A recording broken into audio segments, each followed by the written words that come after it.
And then we had solved, I think, 2 problems in the last class so that the concepts are clear. So I'll in today's class, I'll start with something called tumbling mills. So as you remember the general classification of the crushers and the grinders, it was something like that. You have something called crushers, which are the primary size reduction equipment. Then you have grinders, then ultrafine grinders, then cutting machines. So we had discussed something on the jaw crusher, little bit of discussion on jaw crusher. Then we had discussed something on roll mills, and this hammer mills. I'll send the notes for the hammer mills. Just have a look at it for your own information, how it operates. Nothing much to discuss. Mostly informative type of things you will get in hammer mills. So we'll not go into much detail. So tumbling mills I'll discuss today, and another one crusher is like cone crusher. Again, I'll send you the notes for this cone crusher. Again, nothing much to discuss. It's same as the gyratory crusher. Only the construction is different depending on your requirement. And another thing is hammer mill. Here it is, if you see the operation, the grinding is done by the action of hammering of these wheels, the extended wheels to the particles. And the relevant mechanical information, it's written over here. I'll share these things. Nothing much to discuss. All these are empirical equations. Right. So with that, let us go to something called tumbling mills, which is a bit interesting and one of the major part of this grinding and particle crushing operation. So if I tell you that what tumbling, do you know the meaning of tumbling? What do you understand by tumbling? Tumbling movement or tumbling motion?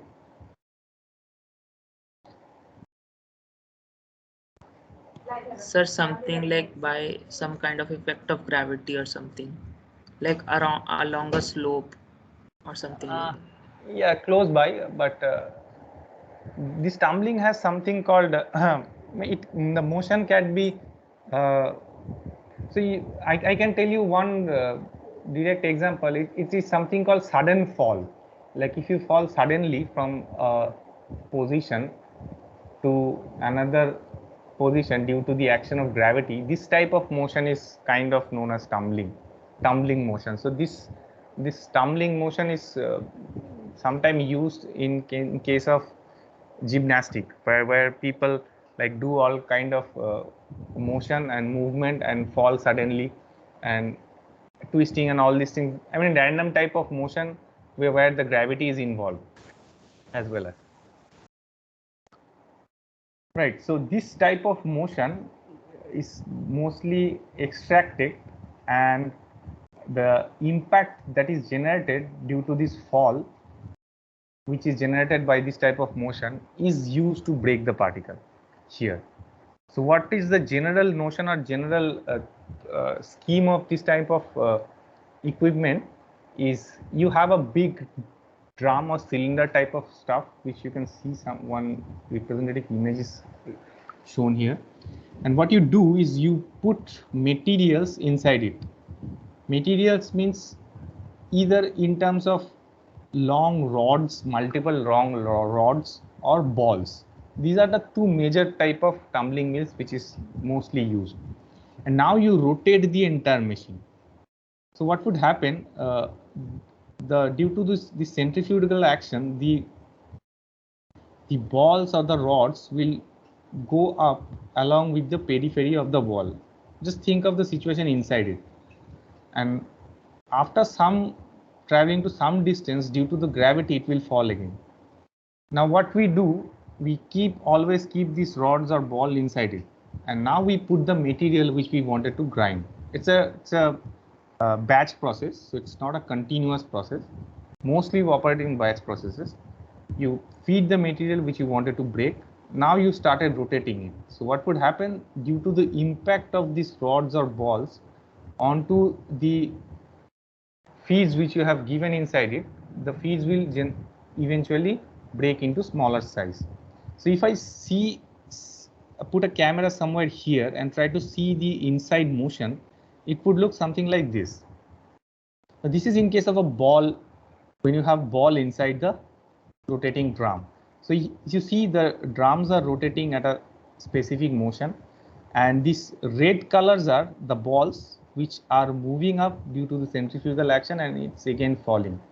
And when it's falling, it's creating an impact on the particles. These particles are the two type greens and yellow particle that you see. It's a mixture of particle. So these balls are impacting on this particle. So what is the force that is this all these particles are exerting here, which we wanted to break? Like take the example of this yellow and green particle.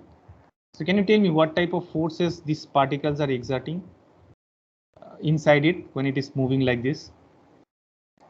One I already told you, that's the impact when the ball is going up and moving down and it is impacting on the particle. What can be the other type of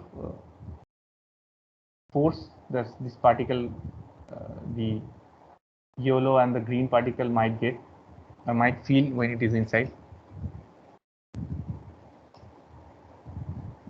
Can you tell me apart from impact? Sir, attrition kind of. Yeah, attrition. Attrition and shear. Yeah, attrition and shear. Attrition, shear, as well as compression also it will face because it's a compact particle, and an attrition between what? Attrition between particle attrition as well as the particle and the wall attrition. Cylinder attrition. Yeah, the inside wall attrition. All these forces this particle will exert, and due to the combination of all these forces, the particle will eventually break and become smaller. So when you have balls inside this type of rotating drum, those types of mills are known as ball mill. And instead of balls, when you have rods inside it, it is known as rod mill. And there is another typical type of mill which is known as autogenous mills, which I have written. This is not very common, where instead of putting a rod or a ball, we don't put anything inside it. So we have particles which is a mixture of 2 or 3 types of particle, where one of the particle is very hard. So what would happen? The particle itself, the hard particle itself, impact on the relatively lesser harder particle, and it will break those particles. So this type of mills are known as autogenous mills. But this is not very common, and we will not go into the detail. But just for the sake of your information, you just get to know that there's something called autogenous mills also. So we will mostly focus on the ball mills, the operations, but the rod mill operations are exactly similar, where instead of balls you have rods, right? So when you have balls, a picture is shown here, and in front view it looks like something like this, and when you have rods, it is something like this. Can you tell me one advantage or disadvantage of ball mill over rod mills? Operation, I told you, operation wise it's exactly same, but you replace the balls with a rod. One advantage of ball mill over rod mill, anyone?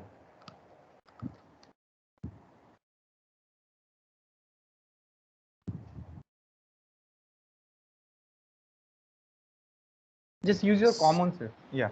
Or maybe like uniformity kind of, like in ball mill, the process will have more uniformity, but like in the steel rods case, like there will be non-uniform motion, like a very random kind of. So the crushing might not be that uniform, like the end product of. Then is this surface area? Yeah, surface area is something which should come into your mind when I'm distinguishing this ball and rod. Rods has a very big surface area. See, the impact surface area would be significantly high, right? Instead of yes, balls. Yes, surface area. And when you have high surface area, the chances of generating more attrition and shear force is high, right? That is one of the advantage of rod mill over ball mills. But what is the disadvantage? The one that you said initially, that is also right. Like, to make a uniform movement of rods, you need more power than a ball. So power consumption wise, rod mill will consume more power.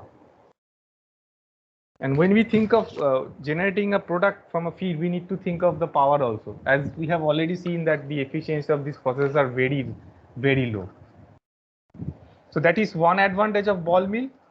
like it consumes less power. But one advantage of rod mill, like the product will have will be of more uniform type because of the extended surface area that the product is experiencing because of the extended long rod surface area. Right. And these are different type of rod mill or ball mill, whatever. Both are same, both are tumbling mills. And this is based on the discharge. So like when you have discharge from one side, so this is your feed is coming from one side and your discharge is coming out from the other side. It is known as overflow discharge mill. Another thing is like this is called as diaphragm or gate discharge mill. When you keep on feeding the mill, and once I mean this type of discharge mechanism is used when you operate the entire machine in a continuous mode, which itself is not very.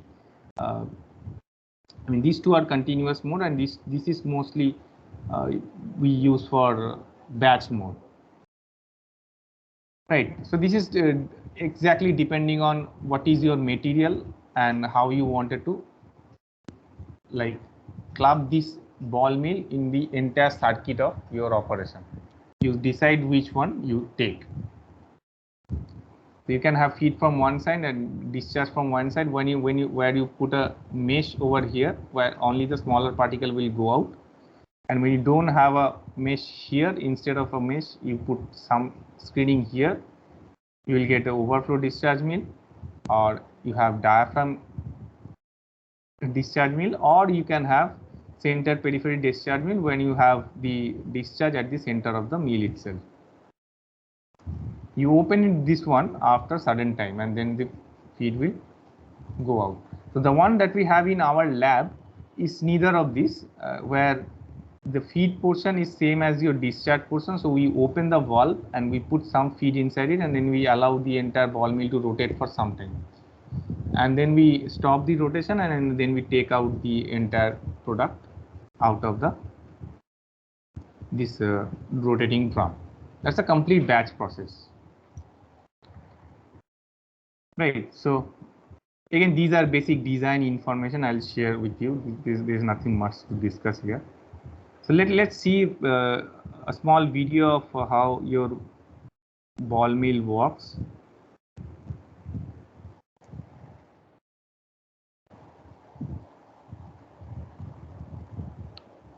So this is a kind of, I think this is a center discharge type of ball mill. This is a typical, yeah, this is a central discharge. So you have feed you will be seeing feed coming from here and here, and the entire drum will rotate. Yeah, that is what you will see. Yeah, we are putting feed from the both sides. It is going inside the cylindrical machine that will rotate.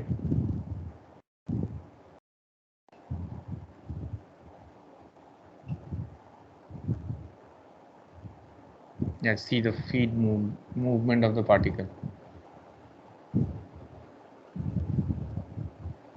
See, it is going inside.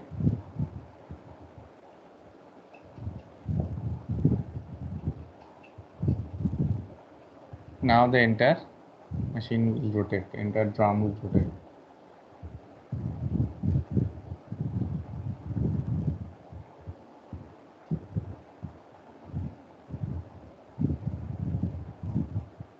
So what you are seeing going out from the top, I think you can see some grayish type of area, right? Something is going up also. Dust. Yeah. Dust particles. Yes, dust means basically you are losing some very fine particles which has been generated because of the grinding, right?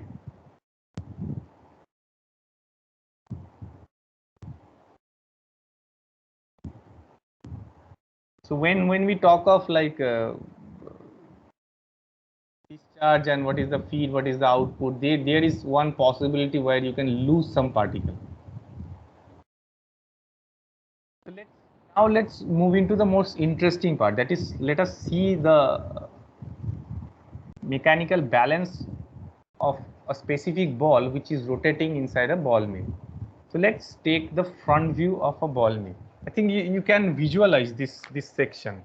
If I take a cross section from here and look it from somewhere here in this side, from one side, we can see some type of this type of motion.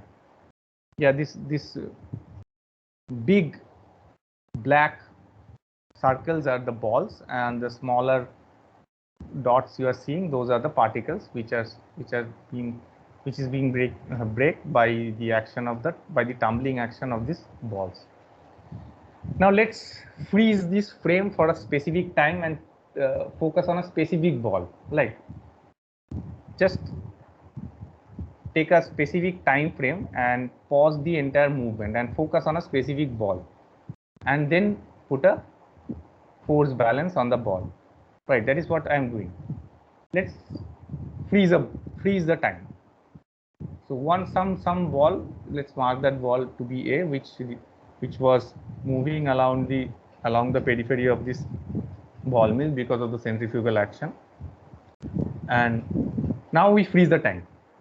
Suppose you are like framing the entire operation using a high-speed camera, and you freeze the time. Right, this is what you will see.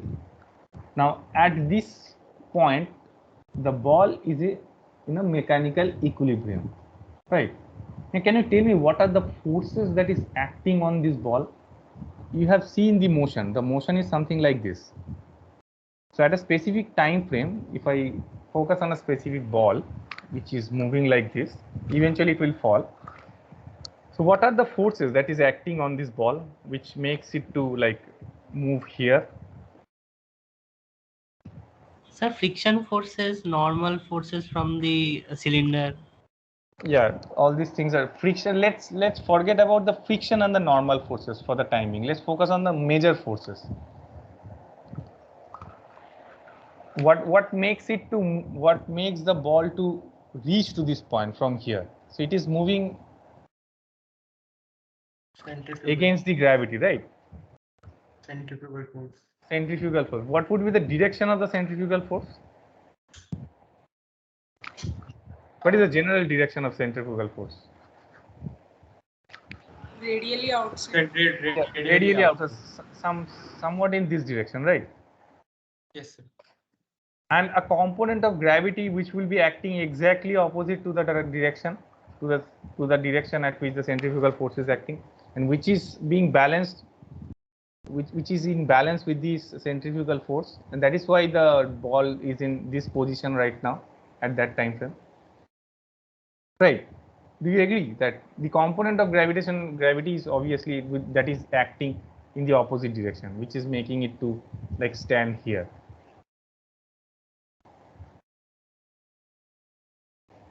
So let's make this ball to be in mechanical equilibrium at that time frame. So these are the forces which is acting. One is the centrifugal force, which is acting in the radially outward direction. And what is the magnitude of centrifugal force?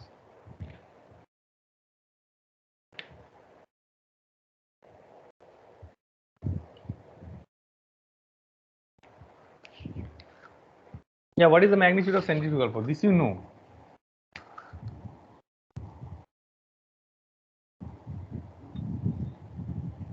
I think I have Sir, already. mv square by r minus normal. Yeah, normal force I am ignoring for the time being. Then only that much. Because normal force and friction force, all these things will come into picture, and this will make the entire thing very complicated. Let's not focus on that. Only the centrifugal force, which is responsible for particles to like attach with the wall and move to this point, and this is being countered by the component of gravitational force. So is the this mv square by r is right, or is it an approximation? Where r is the radius of this ball mill, this entire drum. Approximation. So sir, one more thing, like is it like assumed that the velocity is sufficient that throughout the upper circular motion also the particle stays attached to the wall? Yeah, I'll come into that part. But for the time being, only just focus on this force balance at this location itself. So when I'm writing that the centrifugal force is mv square by r, it is some sort of an approximation expression, right? Someone says. Yes, sir. Why it is approximation? Sir, the radius of the ball is neglected. Yeah, radius of the ball is neglected here. If I take the radius of the ball is suppose small r, then how that will impact in this expression? Capital R minus small r. There. Capital R minus small r. This is only true when I consider the ball to be a point only, nothing else. Right? Is that clear? Yes, sir. When I'm doing a force balance, I'm considering the fact that the ball itself has a physical radius which is smaller, and which is obviously which is significantly smaller compared to the inner drum radius. So we can make a mechanical force balance here. We are neglecting the normal and the friction forces. That is, we are neglecting, only considering the centrifugal force and the gravitational force, which are counteracting each other. Fine, there is no problem in that. Now, can you tell me what is the maximum force that the maximum centrifugal force that this ball can have? Yeah, someone was talking about the highest velocity which the ball can achieve, something like that. So this question is somewhat related. Yeah. Like in this case, the velocity might be like dependent on the strength of the material used. If the force exceeds due to the velocity, then Now, rupture breaking, might cause. breaking and rupture I'm not talking about. Breaking and rupture will happen when the ball will fall eventually here, and it will impact on the other balls. So let's not go into the breaking and rupture of the particle. We are talking about how to operate this ball mill at a specific speed. What is the operating speed condition that we are mostly bothered about here? So my question is, what is the maximum centrifugal force that this ball can feel, and when it will feel? When it will reach here, where? At top. Yeah, because at top, the gravitational force that the ball will feel is maximum, right? So it has to be countered by the centrifugal force, similar or same magnitude of centrifugal force. And when that will happen? When the ball will reach somewhere here. Now let's take another condition when the ball reaches here. And let's mark that centrifugal force to be mvc square by r. Obviously, the velocity has to be high because we are increasing the centrifugal force. All these components are constant, only the magnitude of the centrifugal force, only the velocity is something which we can increase, and that we can increase by rotating the ball mill at a higher speed, right? So that speed we are marking it as critical speed of ball mill, which will happen when the ball will reach to a point B. Same force balance will remain, there's no change. Now what will be the value of cos theta when the ball reaches here? See how I defined the theta. Cos theta will be 1, theta will be 0. Yeah. So this is the condition of critical speed. Now when we reach to that point, again write the same equation and then simplify it. Put cos theta equal to 1. This m will cancel out, so g will become vc square by r minus r. This vc, remember this vc is linear velocity. So when we have vc in meter per second, I'm just converting into the corresponding rpm, because rpm is mostly the most common way of representing the rotational speed. And when we resolve all these things, we will get an expression of vc which is known as, which will be something like this. So this 42.3 will come when we are working in an MKS system where your velocity is in meter per second, and that we are converting into rpm. So this vc is in rpm, and I'm also changing this r into d. 1, 2 will come. So, okay. So at the rotational speed, any rotational speed, we can find out what is the relation between this with the cos theta by substituting the rotational speed here. It's the same thing. It's nothing different than the whatever we have discussed in the last slide.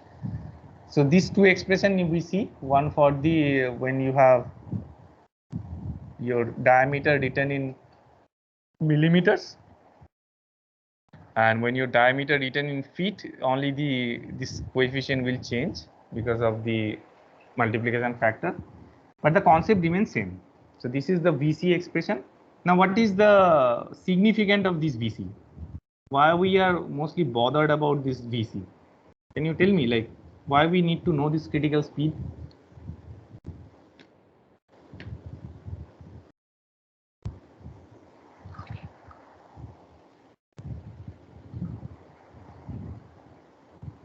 Any idea? Just from your common intuition.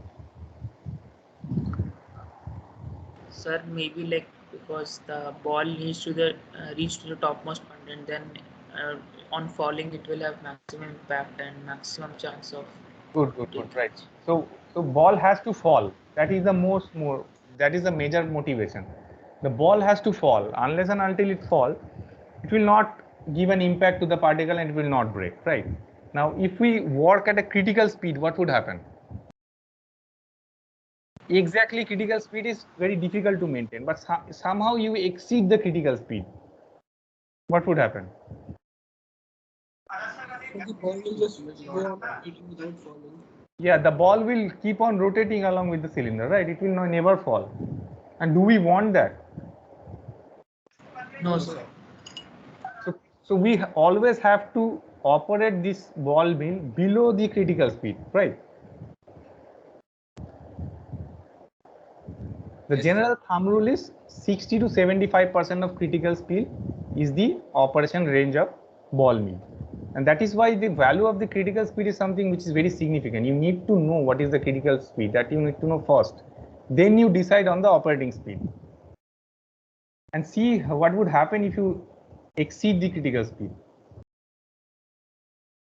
Just don't look into the text. These texts are not correct. You see the video only. I'll tell you what exactly is happening. Now you are what this is the rotation that you are seeing when you are operating below the critical speed.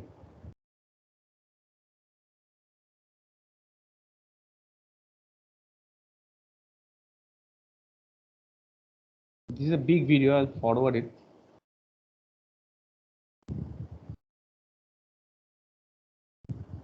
See, the balls are coming and it is impacting, the individual balls are impacting on each other as well as it is impacting on the surface. You don't have a particle still. We will put some particle here which we wanted to break. We keep on increasing the height. See the tumbling motion. This is very nicely, this is a very good grinding action.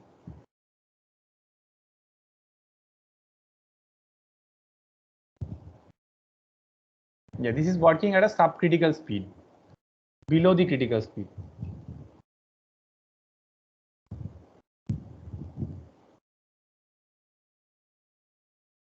This is again subcritical speed. Critical speed I'll show you.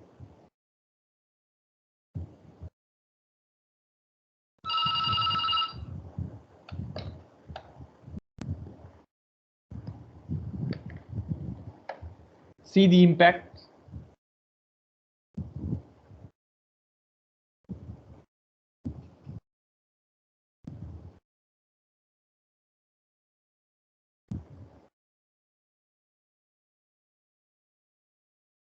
Now we are working at exactly at the critical speed. You can argue that okay, we are still seeing that some balls are falling and it is impacting, but this is beyond the control. Now you see, Sir, like we could also attribute it to like sudden change of center of mass will cause imbalance to the mill. like at subcritical speed the mass was relatively at similar kind of position, so Yes, yes, there wasn't much shifting The inside. motion is kind of an elliptical motion. You can see it will move like this and here. And now it's very random when it reaches. And beyond the critical speed, what would happen, that image is not here. The video is not extended to that part. It will keep on rotating along the periphery. The balls will keep on rotating along the periphery without even falling once. Once you exceed the critical speed. So that is something called centrifugation. This term is used. This is known as centrifugation when you exceed the critical speed. Okay, so let's try to solve one problem with this information. Any question? Problem 7 होनी चाहिए तो. Okay, let's try to solve this problem. A ball mill of 2000 millimeter diameter and 100 diameter steel balls are being used for grinding at a speed of 15 rpm. Now, at what speed the mill will have to run if these 100 millimeter balls are replaced with the 50 millimeter balls? All the other condition remains same. So you have a ball mill which is rotating at 15 rpm. The balls inside the ball mill is of 100 millimeter diameter, and the inner diameter of the drum is 2000 millimeter. Now the question is, if you change this 100 millimeter diameter steel ball with a 50 millimeter ball, at what rpm you have to run the machine? So you tell me how to solve it.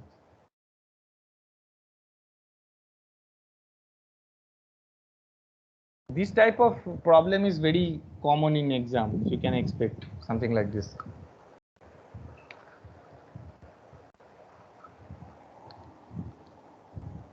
Can you tell me, like, the formula that we have seen, we have to use that one. I'm giving you a hint.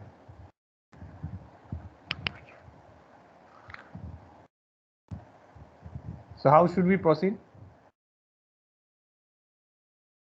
Sir, like one more thing, like for the operating speed we will be like as you said, considering like 60 to 75% of critical, right? Yeah, that is a thumb rule. That is not, you cannot exactly specify what is the percentage of operating, I mean percentage critical mill, percentage of critical speed your mill is operating. That you directly cannot say, but that's a range. Like 60 to 75% is a general range.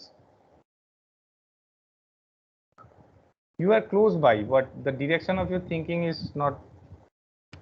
You think the problem in that direction.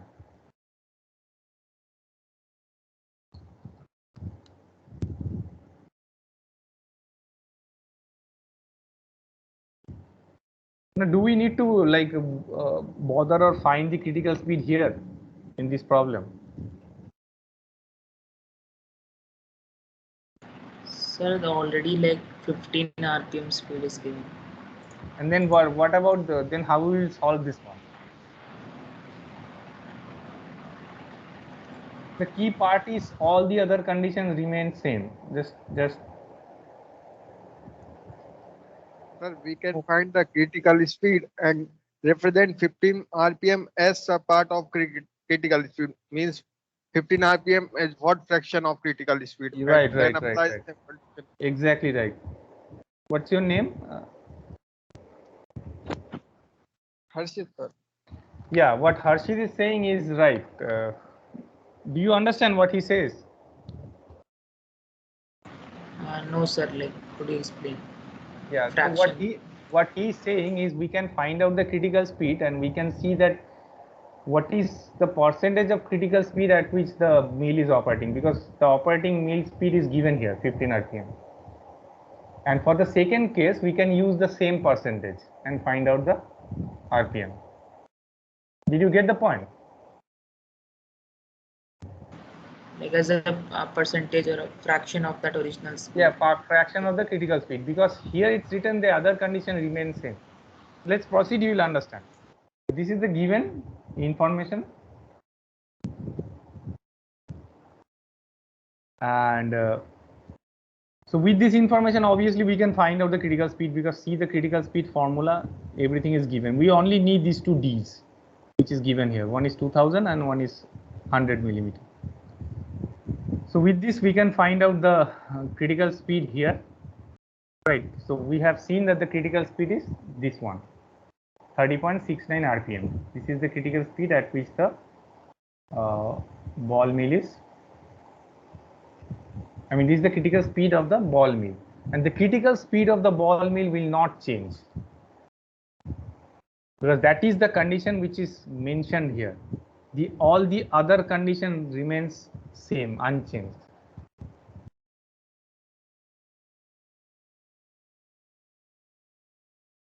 Sorry, my mistake. Critical mill of the ball mill will change, but the percentage below the critical speed the ball mill is working, that will not change. The initial statement was wrong. The critical speed will obviously change because you are changing the ball. So once you change the ball size, the critical speed will change. So for the first case, we found out the critical speed is 30.69 RPM. So what is the percentage of below the critical speed the ball mill is working? Because the working speed here given is 15 RPM, right? So you can see if I divide 30.15 by 30.69, it's the 48.9%. So your ball mill is working at only at 48.9% of its critical speed. So I told you the general thumb rule is 60 to 75, which is not applicable here. So if we see a numerical problem, that thumb rule may not work always. So it's a problem specific. So for this problem, this is the percentage of critical speed at which the ball mill is working, and this will not change. This is the condition. All the other conditions remain same. Now for the second case, again we can find out the critical speed. Now for the second case, the critical speed we found that it's 30.26. What we have changed here, we have replaced this 100 millimeter ball with a 50 millimeter ball, right? So that is what we change here. Now what will be the answer? The answer is your operating speed would be 48.9% of this critical speed, which we have seen as 14.79 RPM.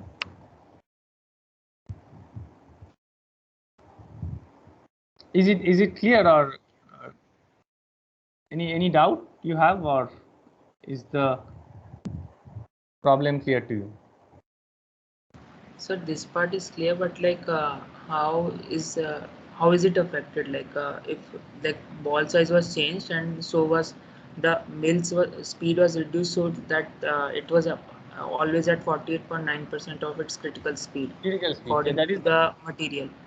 Yeah. So but what changed actually? Like how does this change affect? Like I don't understand. The change effect is like you can, because you are changing the ball size now, you can operate the machine at a lower speed compared to what you are using before. It's a lower energy requirement. So because what we wanted to rotate this ball mill or rod mill, whatever, as slow as possible, right? Because if we try to increase the speed of the ball mill, that will consume more energy, right? So whatever is required for that process, we should not exceed that energy consumption, right? Now for a specific condition, if your energy requirement is A and now you change the condition, you should try to map with the energy requirement of A only. You should not exceed that, right? Yes, sir. So that is the reason why we are, even if you think of a practical scenario, even if you still work at 15 RPM, it will not make much difference apart from some size distribution, right? Obviously, if you increase the size, it is still working below critical speed. So it will break the particle, it will give you a distribution, but that distribution may not be same as the previous distribution that you used to get, because that was the ball and your material combination. You had fixed this 15 RPM.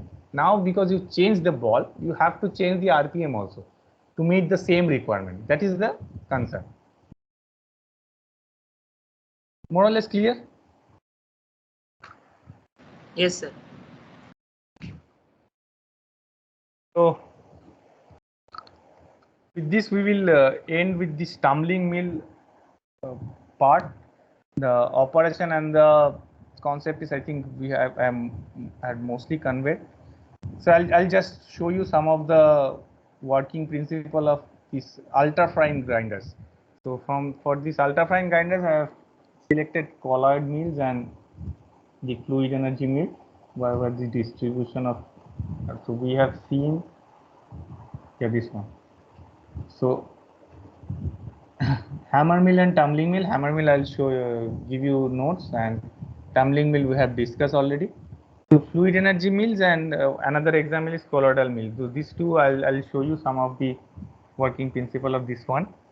So in ultrafine grinders, the major force of which is being used to reduce the particle size is shear force, because your particle is so small here.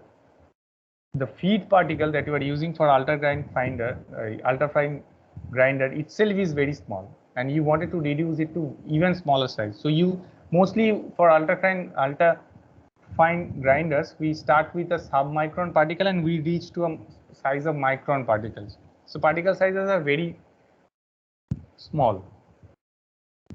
So colloidal mill, it looks something like this. You have a rotating rotor, and you charge your feed, and the feed will pass through these two sections, and this entire rotor will keep on rotating, and it has some tooth type of corrugated surface at this corner, at this corner, and the particle will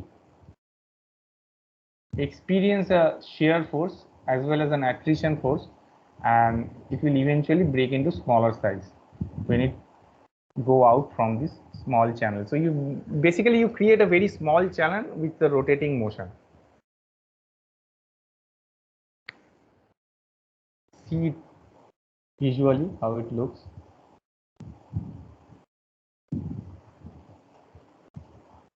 So this is one surface you are seeing. The other surface you cannot see. Other surface is somewhat in the top, so it's not. You are seeing the motion along this surface only, along the periphery.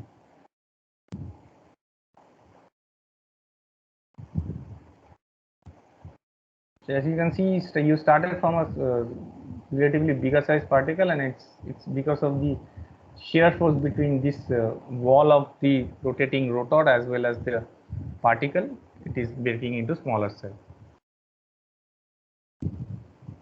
This is the best possible animation I got, and which can at least visually give you some feel. Let's not see this distribution and all. Working principle and all these things I'll share with you. Nothing much to see. The fluid energy mill is working on a same principle, only the difference is itself instead of rotor, you feed the particle which will come along with the fluid stream, and it will again move along the periphery of this wall, and because of the motion, because of the shear between this particle as well as the wall of this fluid energy mill, it will eventually break into smaller size and it will go out. I didn't find any animation of this fluid energy mill. Principle and everything is given here. I'll share and you just go through.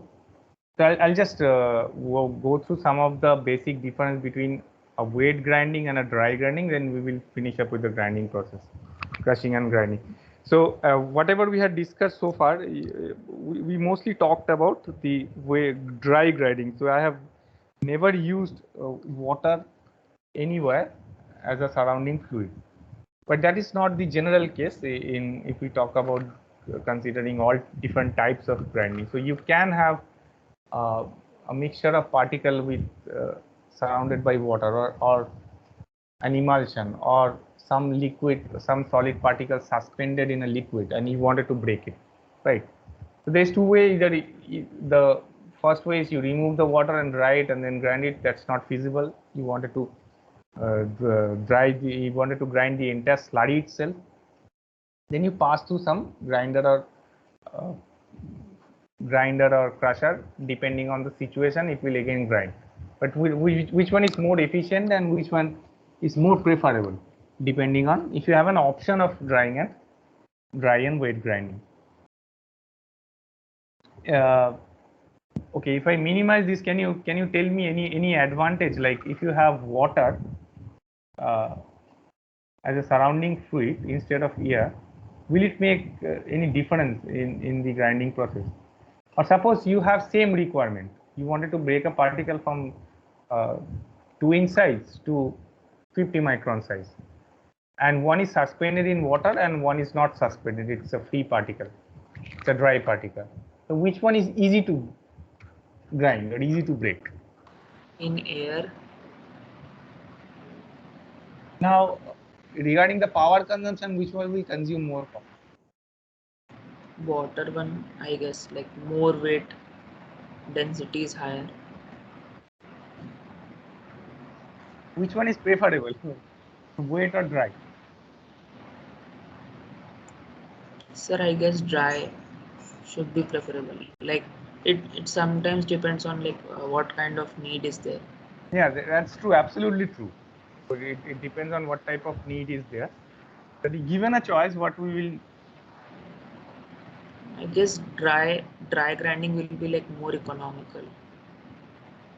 No, it's although it is written on the slide, I read it, but like I was thinking on the lines that like in case of like if the fluid surrounding the particle has higher viscosity, then the impact will decrease due to the viscosity. Like yeah, suppose, that is when we are thinking of impact force.